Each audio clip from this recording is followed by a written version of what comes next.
This is Zettelcast, brought to you by readers, writers, thinkers, and teachers from LiLLiPub, along with our partners in thought, our Zettelcastans.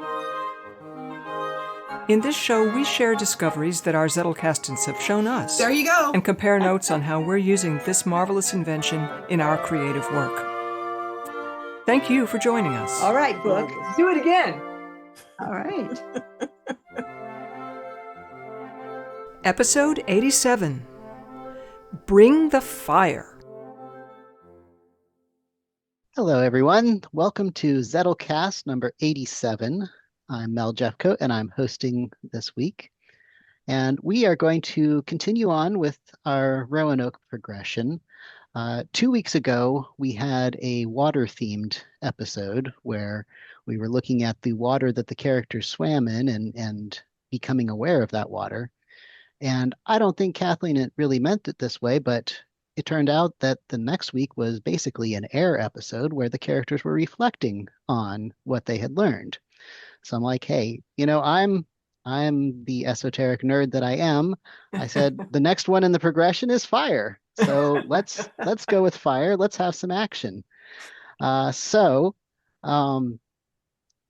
Basically, I gave two prompts, which I will say together because they basically go together. So once the characters have reflected and the things that they now can see clearly, what are they going to do about it? And I suggested that people could come up with an idea, a sketched out plot, or a full scene, whatever, just something to share. And the bonus was, since we had a Lullian from Ramon Lull concept last week, I decided let's do that again. So there's a concept in the Lullian art of figure T, which has three triangles of comparisons.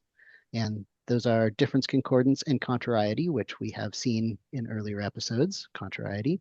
And beginning, middle, and end is another triangle, and majority, minority, and equality is the third triangle. So the suggestion was, if people wanted, to use one of those triangles to help guide how they move their character through their scene. So with all that out of the way, Deb, Julianne, who would like to start? You okay. Oh. All right. So I've got two characters actually. So those two characters involved in this who sort of raised their hands when your question was posed, right? And the first one is Dr. Sara Chen. And for those who've been following along, you know that Sara Chen is a xenolinguistic expert, which is kind of odd because Lydia will be the first off-world planet that they've even considered, that they've been looking for a long time. So to call themselves the Xenolinguistic Institute was kind of presumptuous a little bit, just a little bit. But anyway, she's their resident expert. And so she was the one who was nominated to go and touch base with Lydia. And so the fire, what happened? Her arc as a result of going to Lydia is she started off as a translator, scientist, right? And she's ending up more and more and more and more as a pioneer, and of course pioneers have arrows in their backs, but this is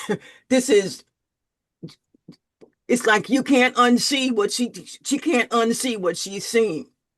She has to go forward with that, and how she goes about it. First she has so much trauma. She is traumatized to her core. She doesn't know which end is up, but as she's beginning to open her eye and look around, she knows that she can't stay in that fetal position. She's got to, straighten herself up and go out, because what she's discovered she can't sit on it. It has to be dispersed. People have to know. And so everything is not from the colonial aspect of things. We're not the saviors coming in to fix everybody. This is a whole nother scene that's happening because these are not aliens. These are human beings. These entities have the same beginning that we on Earth have. So what happened? What happened to make this difference between these two worlds? And she discovered that singularity is not the only way to think. There's you can group think, and it's not harmful. It's good. It's good. It shows you the importance, basically the importance of your neighbor. It's not all about what's going on in this one single sack. So that's her arc. And then there's Kelly Newberg. Kelly Newberg had an experience in the hinge that knocked her on her butt and had her on the sidewalk with her head in her hands, just not knowing what to do, because she had been shown all of these different versions of herself. And up to that point, she'd just been having a high old time. It's looking over here and looking over there and flitting all over the place. And never grasping or holding on to or being in anything. And basically the hinge got kind of tired of this foolishness. I got something. You want to see something new? Let me show you this. And it showed all of these, like hundreds of thousands of possibilities all at once. Blew the child's mind. She just didn't, she and Sarah had, similar, similar traumas. Okay. In Kelly's case, as she was sitting there on the sidewalk going, boo-hoo, oh me, oh my, out of her eye, her peripheral vision, she caught a glimpse of Angie. And Angie is the director of the hinge. And she was doing fascia exercises, just basically breathing. Now, this was blocks away between these two people. Kelly was here and Angie was over in the plaza, in Hinge Plaza, or one of the wings of Hinge Plaza. But she was called. She was pulled by those movements. And by the time she actually got there face to face with Angie, they were breathing in sync. Okay, this is the miracle of Lydia. Yeah. And by going through these breathing exercises, she was able to calm down. And she recognized it. Okay. Okay. Thank you. Okay. And she went home and she wrote. She just wrote, and came away with some sanity because she was able to break down the experience that she had been through into 3 groups. What can I deal with? What can I not deal with? What? And she said, okay, I cannot deal with all these cells tonight.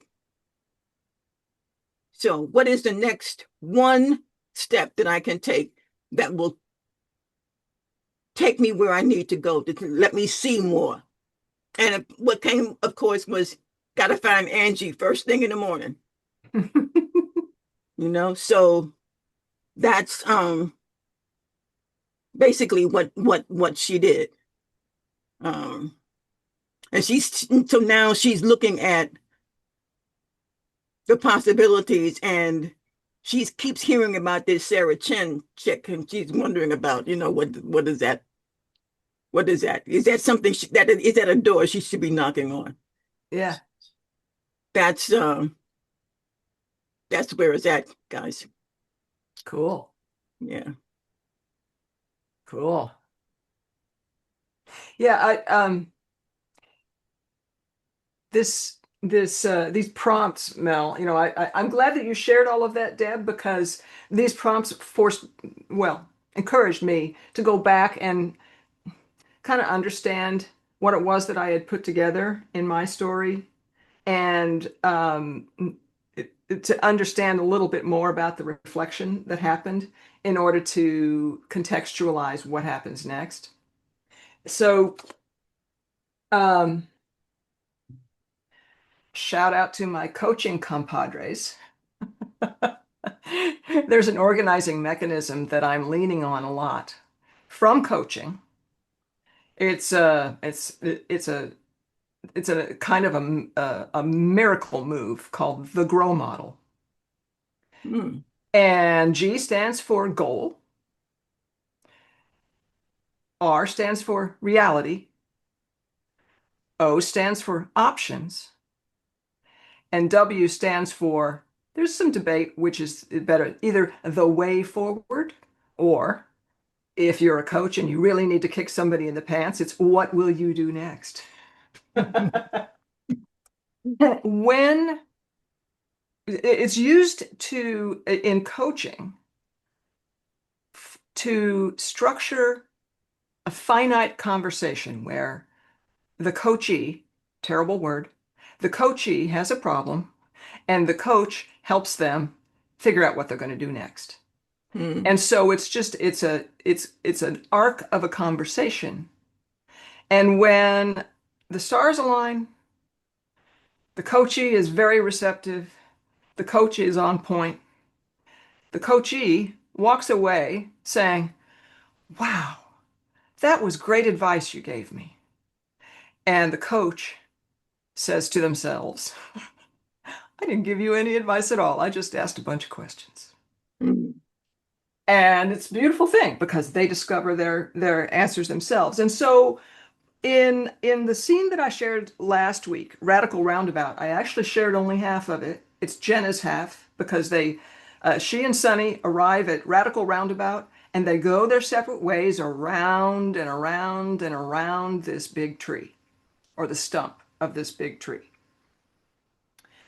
And so so they don't know as they enter this, and this also happens in using the GROW model. It's not like everybody walks in and says, "Here's my goal." You got some mess to work through first. So this actually went RORGW. So the reality begins for both in the scene where they're really about their interior reality, the feeling of upset and confusion. And then once they've kind of gotten that out of their system, they've heard themselves what they've been, what they're boohooing about. The exterior reality kind of dilates their perceptions. In the case of Jenna, the sound and the feeling of motion in a rhythm around and around kind of puts her into a flow. And for Sunny, sight and the feeling of motion and passage is what stimulates flow for him. And they are operating on different scales, but the dynamics are similar, right? And so this is still reality. There's their interior reality and then the exterior reality that dilates their perceptions. So they're not all about this small little me. And for a while, they just simply enjoy it. Mm. Then they start entertaining options. What can I do with what's in front of me? And their default options that they articulate, they're able to see in the light of this expansive perception that these options are not suitable. And it's at that moment that reality intervenes again and kind of scrambles the picture. And for Jenna, she sees her goal. I'm here on Lydia to level up. She knew that, but it's kind of reminding her. And I'm in the middle of something that's going to level me up. And for Sunny, it is recognizing that Millie, who's now dead, has given him a mission, and he doesn't understand it, but he trusts her. Mm. And so what's the next step? So for Jenna, it's reckoning with a mysterious inner force that makes her a stranger to herself. She hears the way she talks about anything having to do with the henge, including people there. And that's a stranger to herself. She's a nice girl. She's a really nice girl. She gets along with everybody. And then there's this hateful little voice inside. This is step one. Understand what's going on there. And for Sunny, it's just realizing, aye, I receive. I receive your message, Millie. I don't know what I'm going to do, but I know you trust me and I trust you. So for the fire of this next step about what will they do, these two are not going to catapult instantly to wisdom. Mm. It's really early in the book. So Jenna is going to lean on her link to help her self-police her language. And the kinds of things that she's going to be doing, and the sort of Lillian things that she'll be understanding a little bit more of, is where is this thing I call skeeve? And it's where in the world do I experience it? I know I experience it in the henge. There are other places. And also where in my body? Where is what's happening? And this is, where in my body, that's like ultimate weakness for her. She doesn't know her body, she knows her head. Mm. And when does it happen? Where does it happen? When does it happen? So she's going to lean on her link for this. She has used her link for this kind of self-help before to her advantage, but she's leveling up now. So this is not necessarily a total misstep, but she's going to bump into limitations, especially having to do with personal autonomy and responsibility. Um, Sonny, he receives. He's got this message, what it is that he's gotten from Millie, it's not words, it's a picture. And when he eventually shares this picture with Jenna, she's going to refer to it as his curly clue. Because it's just like a curvaceous line. What the heck? So, but he knows it's a mission. It's the last thing that she wanted him to understand. It's important. So he's going to obsess a bit over all manner of hints and clues that he sees everywhere now. And that's not a misstep, but he's going to see something of a kind of a misanthropic paranoia in himself. So, the kind of thing that conspiracy theorists can glom onto because, your bias can take you all sorts of directions. So that's what's going to happen with them. So I'll just leave it with them. And I'll say that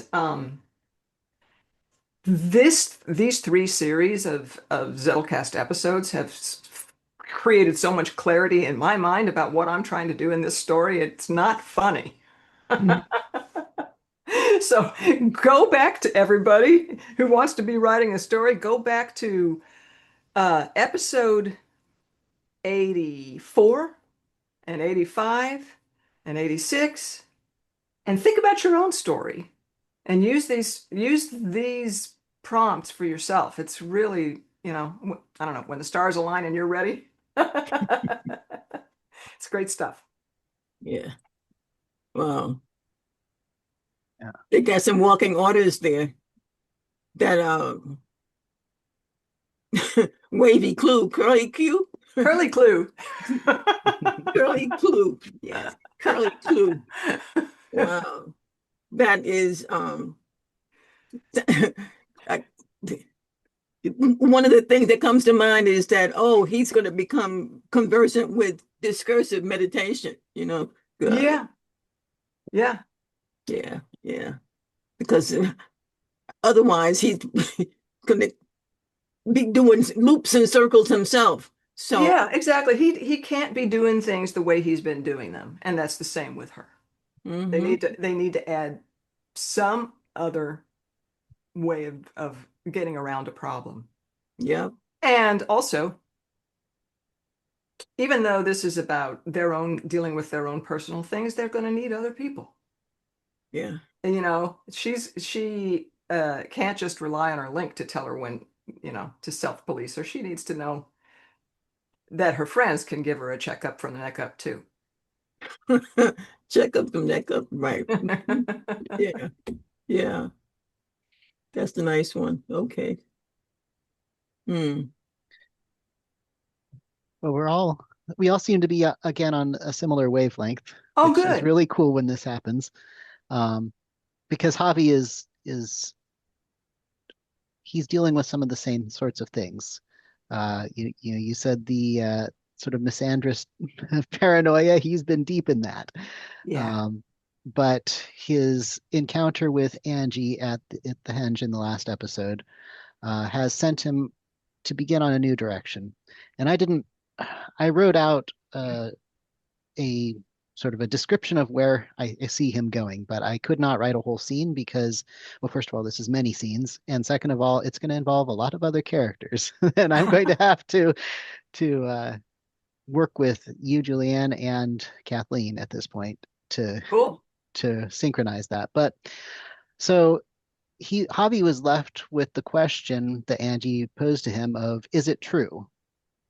Of all the things that you believe, are they true?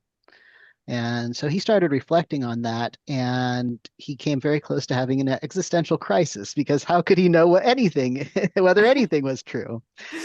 But Angie talked him down from that one, and she told him to, the rest of the universe will wait. Just focus on, something small, something that is bothering you right now. And so he realized that he had been pretty content and pretty happy at the Henge and as working in the archives until he found that storeroom with the note cards, and then everything has gone wrong basically since then. And so he was reflecting on that and remembering that the reason he found that archive was because he had found this unusual record in the I can't speak accession records for the Henge that pointed to this forgotten room that had been there for a long time. And so he asked himself, well, was that record true? Well, in a sense, it was because the storeroom and the stuff that it described was there, but it occurred to him, why hadn't anybody else found it in all those years? It was right there. Um, and so he realizes that he doesn't have enough experience or understanding of how the link works to be able to investigate this thoroughly. And there's plenty of talk around the Henge that the go-to person for link stuff is Jenna, who he's already met, fortunately for him. And so he has to work up his courage to go see if Jenna can help him with this. However, um, I'm thinking that Jenna cannot actually help him with this because it involves getting way down into the systems level of the link, which I don't think she spends much time with. I don't think she really deals with the architecture. Correct me if I'm wrong. She is more a power user. Hmm. Yeah, so getting down into like the little system cleanup type stuff, it would not be her wheelhouse, Yeah. but she's trying to help him. And I'm imagining them doing discussing this at some point within earshot of Helen and Teresita. And of course, Teresita does have experience with the system levels. Nobody knows Yeah. this, but so she can just pipe right up and say, "Hey, depending on how far she is in her interaction with Helen, she could explain it more or less clearly." And she probably doesn't know the answer either, but she would say, "Well, Rosemary knows. Rosemary would know." And nobody knows who Rosemary is except for her. Uh, so so Fun. that's a path that I'm envisioning where we can start really pulling the threads together. Yeah. Hmm.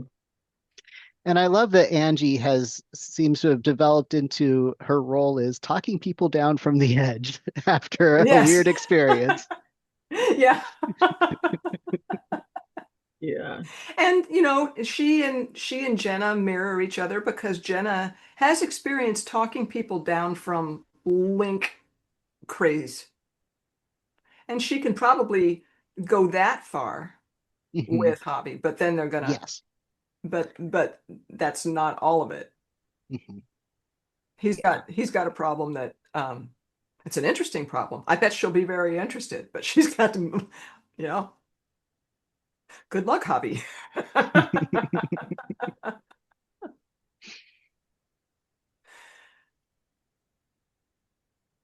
Yeah, that's a I was okay, so I need to get my characters to talk across author lines, It's um, fun. versus just, in my head.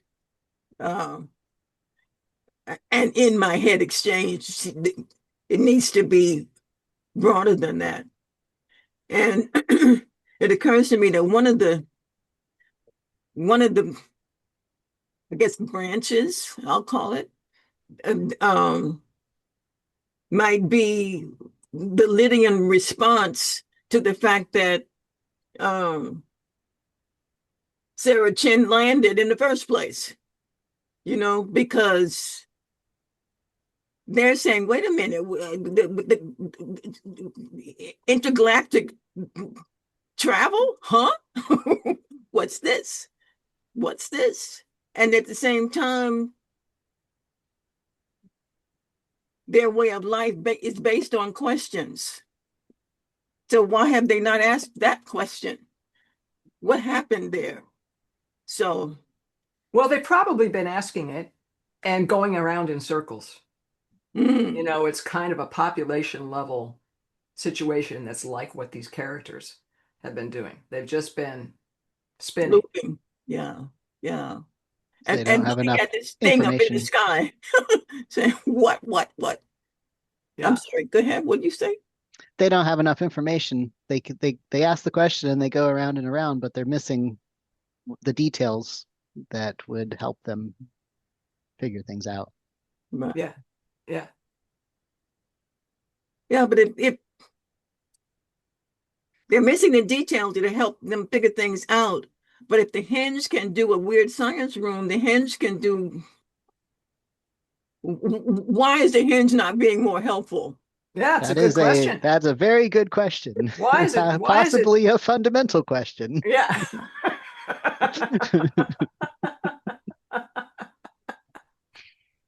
So, Why indeed? Why indeed?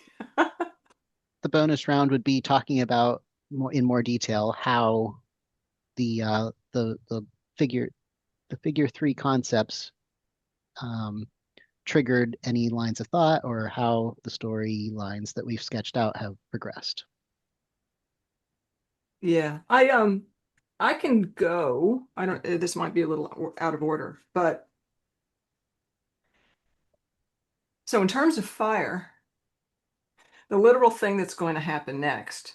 And this, like what you said, it's more, well, it is one scene, but it's going to be kind of a big scene that I'm tentatively calling the fire pit.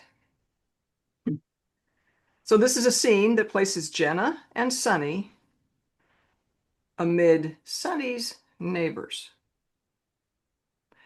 They're going to arrive. They've been, he's on his skateboard, she's on her bike, she's essentially escorting him home. And people are going to say, hey, come join us. And his Sonny's mother is going to be pulled into it too, and they're going to be out in a conversation pit around a fire. And it's all going to be about, kind of remembering Millie. Hmm. So it's a gathering of people who all seem to have known Millie quite well, but somehow they don't know Sonny well, and he lives there. Millie doesn't live there. And it's a bit of a tension convention with Sonny's mother, who has lived in seclusion among these people, who all seem to know how to get her goat. And one of those people is Fugly.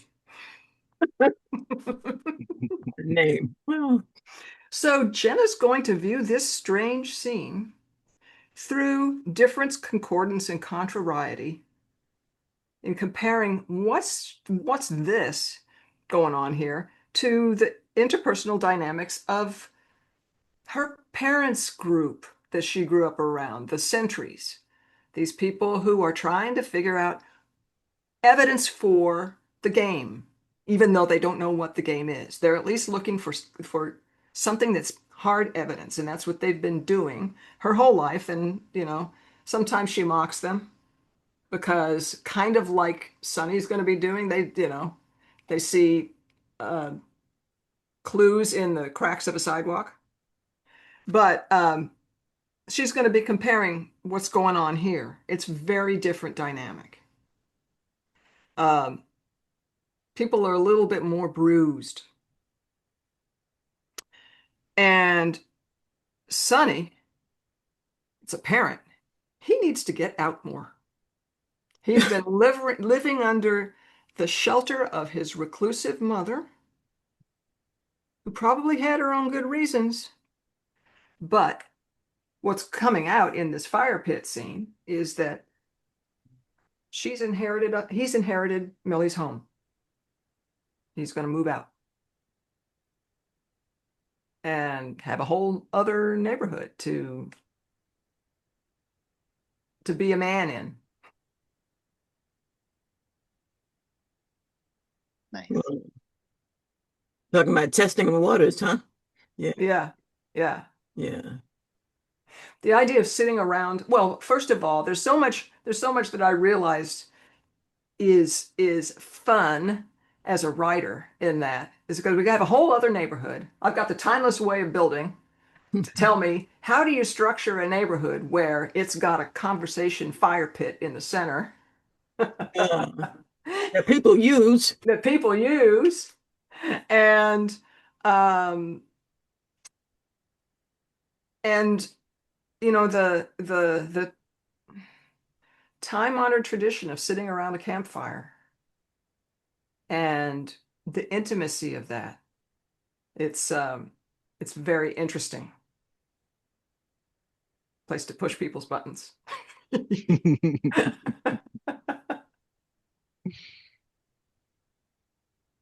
Yeah, but it's also a good place to have, I'm just thinking of soothing salve, being, you know, like suntan oil.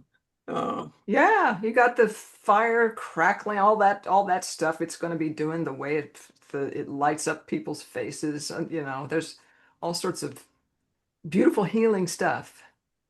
Yeah. Well, Lydia is sounding more and more delightful. Yeah. Yeah, beautiful place to be. Because this whole idea of living, doing living with zero sum mentality is really tiresome. Yeah, good word for it. Yeah, tiresome. So yeah, it's like you can say that we were made for better things, you know. And we know it. Mm-hmm. That's it. That's it. That's the thing. But what is it? How do we get there? Yeah. How do we get there from here? Hmm. Well, it's clear that it's not in anybody's comfort zone. So Yeah. Mhm. the basic difference between when I looked at figure T in those triads, I can refer to them as triads, right? Mel? Sure. Yeah. Yeah. Um, looked at those triads with Earth on the one hand and Lydia on the other, right? So Earth with difference looks at data. Lydia in difference looks at personhood, which is not the same. Concordance, Earth looks at evidence. Lydia looks at kinship. Contrariety, Earth is looking for an anomaly. Lydia is looking for sacred tension. So the question is, with Sara Chen, it's like she's between these entities. She's the only one thus far who has experienced both sides. She's in the middle. In the middle. She's in the middle. So she that's how she becomes this super translator, super scientist that just devolves down into pioneer. This is how she becomes who she becomes. Um, so that's through that triangle. And um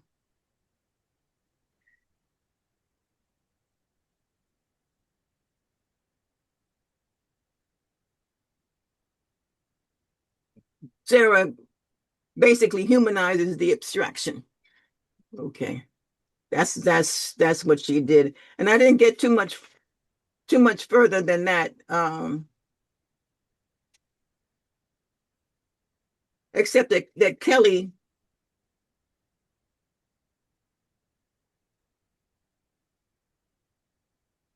in Convergence,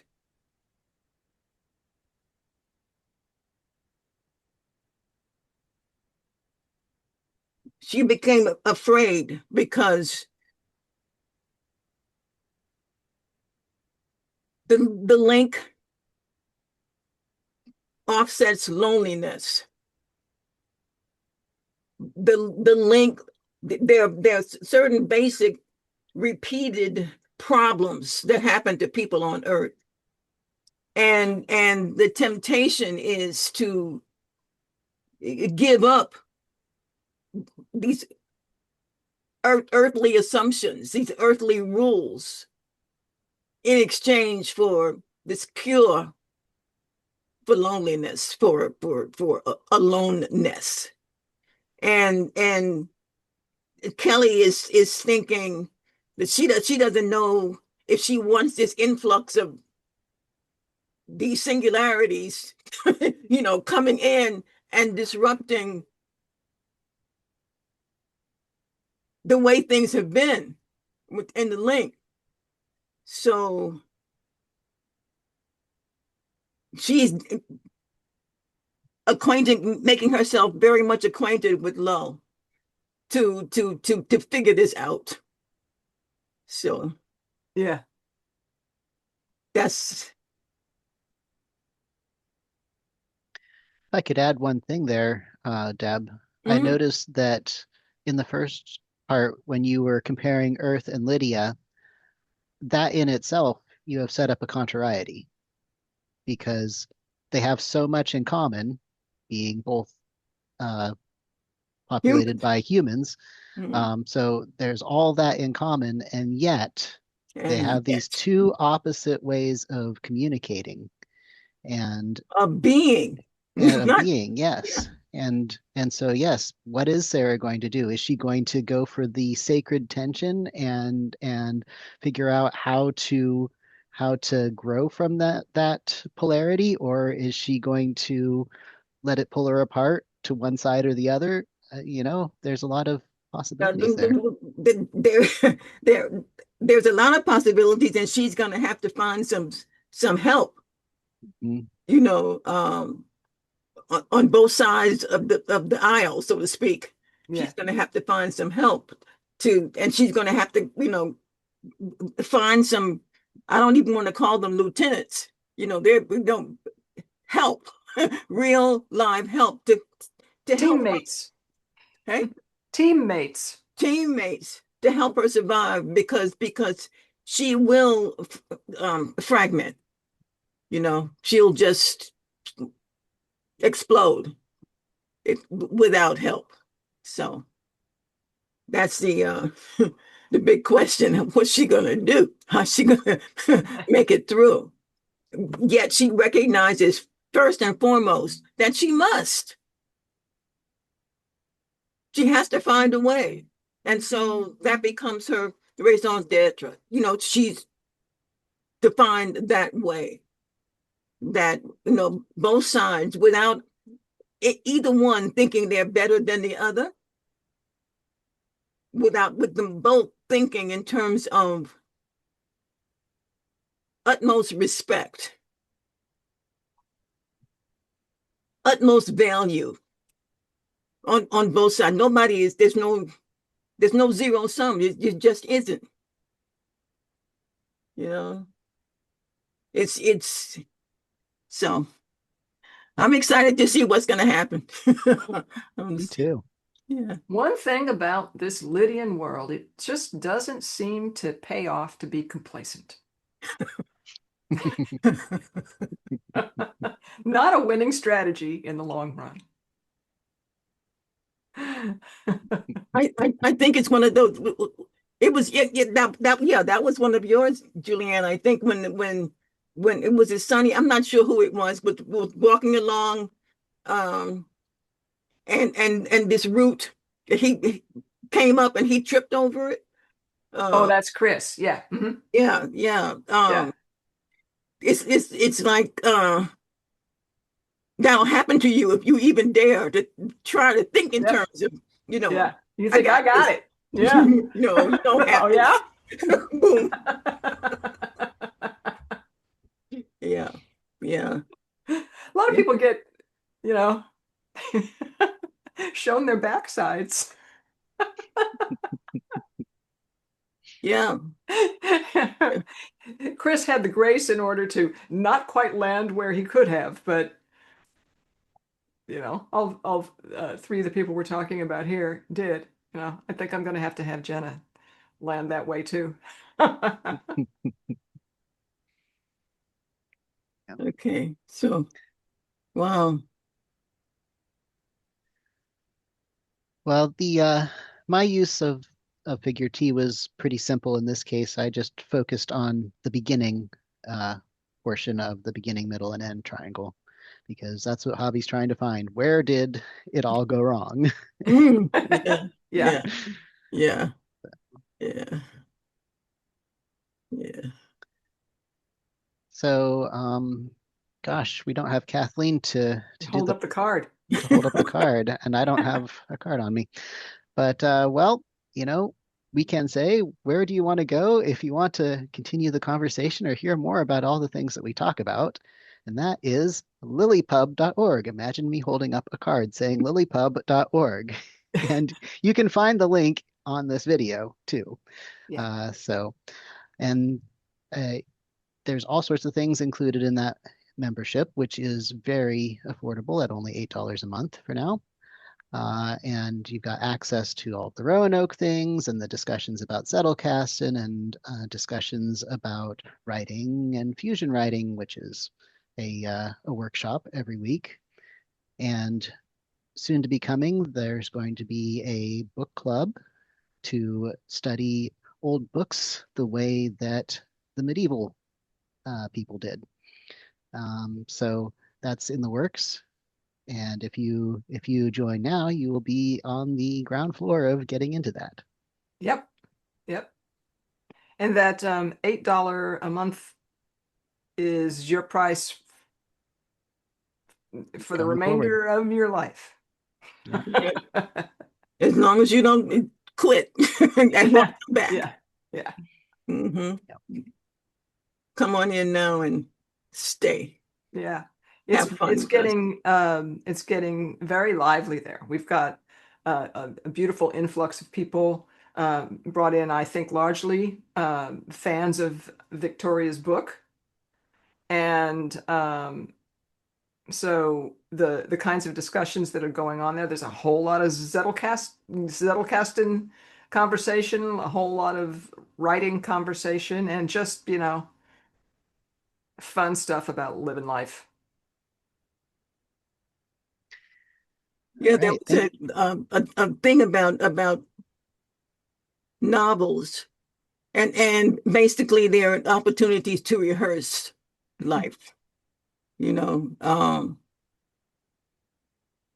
ways of, and when you look and you see certain recurring themes that themselves morph over time, you can see it reflected in the literature, in the movies, in TV. Um, I saw a discussion about beta readers, and I thought, now that's a skill. That's a skill that needs to be Yeah. looked into and honed. Um, so come on in, folk. Please. Yep. Yeah. Well, we've had a wonderful conversation, and we will see you all next week. Yeah. Bye bye. Bye.